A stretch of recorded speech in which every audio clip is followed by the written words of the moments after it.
हमारे नाजरीन के सामने आप ये बता दीजिए कि आपका ताल्लुक मौलाना उसामा साहब रहमतुल्लाह अलैह से कैसे हुआ और कैसा मजबूत ताल्लुक था आपका? मुफ्ती साद नूर साहब ही जरिया बने थे उसके लिए। मुफ्ती साद नूर साहब हमको और नबील भाई को साथ में जाजमऊ अशरफाबाद जो हज़रत मौलाना का मदरसा है वहाँ ले गए और उनके हुजरे में हम लोगों से मुलाकात कराई और सवाल मुलाकात करवाई और कहा कोई सवाल करो हज़रत से। तो उस वक्त हमने एक मौलाना से सवाल किया था। वो सवाल ये था, हज़रत जब ये हजरात सवालात करते हैं तो इन सवाल पे हम क्या जवाब दें। तो हज़रत ने एक बड़ा सादा सा जवाब दिया था और हज़रत से क्योंकि सादे सवाल भी बड़े ज़बरदस्त हुआ, जवाब भी बड़ा ज़बरदस्त हुआ करते थे। हज़रत ने कहा था वो जो भी कह रहे हैं उनसे लिखवा लिया करो। तो ये गोया एक तावीज़ की तरह हम लोग को हल मिल गया था कि अब कोई भी आकर कुछ दावा करता था तो हम लोग जैसे इसको कॉपी पर लिख दो, अपनी साइन कर दो। ये एक मारूफ बुजुर्ग का कौल है, ये इतना खुदा से नहीं डरते जितना कागज कलम से डरते हैं। जी बिल्कुल हकीकत है। तो हम लोगों ने पाया उसके बाद लिखने से इतना डरने लगे कि वो शक्ल और नाम देख के भागने लगे कि ये लिखवा लेते हैं। तो हज़रत मौलाना का ये नुस्खा हमारे बड़ा काम आया। हज़रत मौलाना से मुलाकात के बाद मुस्तकिल मौलाना से मुलाकातें होती रहीं और मौलाना से फैज़ हासिल होता रहा। मौलाना के साथ लंबा वक्त गुजरा काम का और फिर आखिरी वक्त में आप जानते हैं जैसे कि मौलाना के घर के पास ही शिफ्ट हो गए। तो मुस्तकिल आखिर के 4-5 साल मौलाना के साथ दिन हो रात हो शाम हो हर वक्त का उठना बैठना हो गया और बहुत सारी चीज़ें उनसे सीखी और बहुत मजबूत ताल्लुक़ हो गया। एक आध वाक़यात मौलाना के साथ की याद आ रहे हैं जिसमें हज़रत मौलाना का हमें हौसला और दूर अंदेशी वाली नज़रें देखने को मिली। एक तो रमज़ानी पानी के बाहर इजलास क़िराअतुल कुरान का चल रहा था और उस इजलास में ज़बरदस्त बारिश हो गई।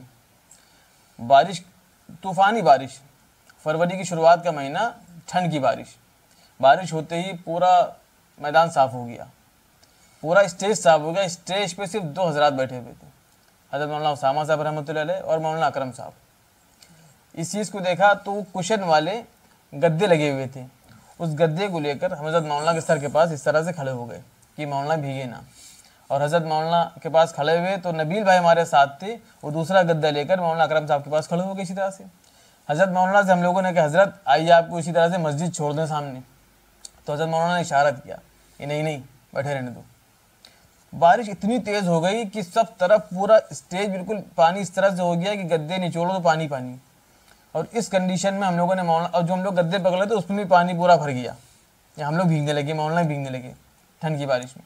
हम लोगों ने मौलाना से फिर दरखास्त करी हज़रत आप लोग को छोड़ दें मस्जिद तक की। तो मौलाना ने मना किया, नहीं खड़े रहो। फिर मौलाना अकरम साहब से नबील भाई ने कहा तो उन्होंने इशारा कर दिया कि हज़रत जब तक रहेंगे तो हम भी बैठे रहेंगे। दोबारा मौलाना से हम लोग ना तो मौलाना ने डांट दिया, कर तुम लोग को जाना है जाओ, मैं यहीं बैठा रहूँगा। बहरहाल फिर मौलाना कुछ देर बाद पीछे मुड़े, कहने क्या वो गए नहीं? हम लोगों ने कहा आप नहीं जाएंगे तो हम लोग भी नहीं जाएंगे। और फिर कुछ देर के बाद बारिश रुकी।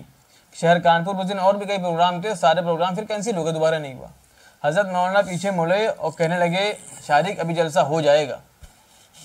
अब बात बिल्कुल समझ ही में नहीं आ रही थी कि इस कंडीशन में जलसा होगा कैसे, कुछ भी बाकी नहीं, सब कुछ भीग चुका था।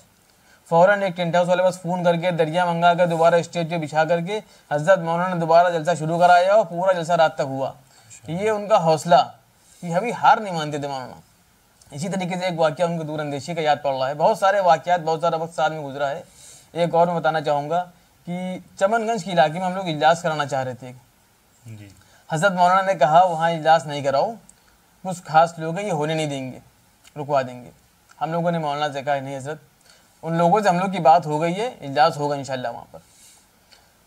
मौलाना कई बार हम लोग को मौलाना ने समझाया कि ये होने नहीं देंगे और हम लोग उनसे बात करके बिल्कुल फुल ऑफ कॉन्फिडेंस थे कि इजलास तो हो जाएगा। इस कंडीशन के बाद इजलास वाले दिन सुबह उन हजरात ने जिनसे हम लोग बात कर चुके थे और मौलाना को डर था कि ये होने नहीं देंगे, उन लोग ने इजलास कैंसिल कराने की पूरी ताकत लगा दी और पूरी टीम को लेकर बैठ के इजलास यहाँ नहीं होगा। मौलाना जमीयत बिल्डिंग में मौजूद थे। जब वहाँ पर जैसे हम गए तो मौलाना ने पहले जुमला था, शारिक क्या कहा था मैंने? हज़रत आपने कहा था इजलास नहीं हो पाएगा। कहना बताओ, और बिल्कुल हम लोगों को लग रहा था कि इजलास तो हो ही जाएगा, सब साथ में हमारे। मौलाना ने कहा बताओ, तो हमने कहा मौलाना अब तो इजलास कैंसिल हो गया, लेकिन नहीं अब तो इजलास होगा, अब तो इजलास होगा। तो उनकी दूर अंदेशी कि चीज़ों को पहले ही समझ लिया करते थे और उनकी हिम्मत कि जो काम ना हो रहा हो वो कर दिया करते थे। और मौलाना जब तक हयात रहे हर कदम पे हम लोग की सरपरस्ती करी है। हर एतबार से हम लोग को अक्सर बात कहा करते हैं, हमारे एक दोस्त ने फरमाई थी कि चाय की चुस्कियों में बड़े बड़े मसले हल कर दिया करके हज़रत मौलाना। तो उनके पास बैठे वो वक्त हमेशा याद आता है, बड़े बड़े मसाइल और बहुत सारी चीज़ें इनको उनसे जो सीखने को मिली वो हमेशा काम आती रहती है अल्हम्दुलिल्लाह। आप जो मौलाना से मिलने जाते थे तो वो वक्त क्या होता था, और उस वक्त आप मौलाना को कैसा पाते थे? यानी हमें तो ये मालूम हुआ कि रात रात भर गुजार देते थे मौलाना के साथ, तो उसके बारे में थोड़ा सा। जी, असल में हज़रत मौलाना की बड़ी मसरूफियात थी, बहुत ज़्यादा सफ़र लगे रहते थे, प्रोग्राम लगे रहते थे। तो अक्सर मालूम होता था मौलाना 11 बजे रात में सफ़र से या प्रोग्राम से आए हैं। बस कभी कभी प्रोग्राम नहीं होते तो इशाबाद से बैठ गए, लेकिन अक्सर प्रोग्राम हुआ करते थे। तो 11 बजे, 11:30 बजे, 12 बजे, जितने बजे भी मौलाना प्रोग्राम से आए जाकर बैठ जाते थे हम लोग। और उसके बाद टाइम का कोई अंदाज़ा नहीं होता था। और हज़रत मौलाना का भी हम लोग से ऐसा ताल्लुक़ था कि जितने भी थके हों वो कहते थे जाना नहीं, बैठो भी। कभी 1 चाय, 2 चाय, 3 चाय कितनी हो जाए, रात का 1:30 बज जाए, 2 बज जाए, 3 बज जाए, हज़रत मौलाना गुफ्तगू किया करते थे, हम लोग सुना करते थे। और हज़रत मौलाना भी हम लोगों को अपना दोस्त कहते थे, इतना गहरा ताल्लुक़ था।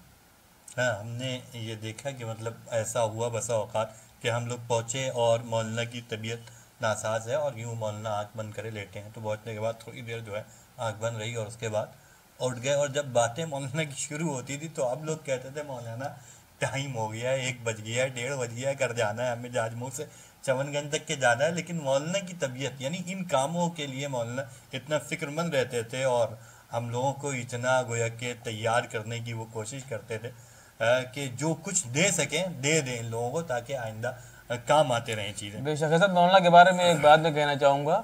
बज़ाहिर वो एक शख्स थे, लेकिन मुझे लगता है पूरी तंजीम थे अपने आप में, हौसले हिम्मत का पहाड़ थे बिल्कुल हज़रत मौलाना। और इन जलसों के बारे में जो आपने कारगुजारियाँ सुनाई, हम लोग ये समझते हैं कि जलसा बस बराए जलसा, जैसे और लोग जलसे करते हैं कि भीड़ जमा कर ली जाए और लोग आ जाएं और जलसा हो जाए और एक अच्छा नाम हो जाए कि हमने अच्छा जलसा किया।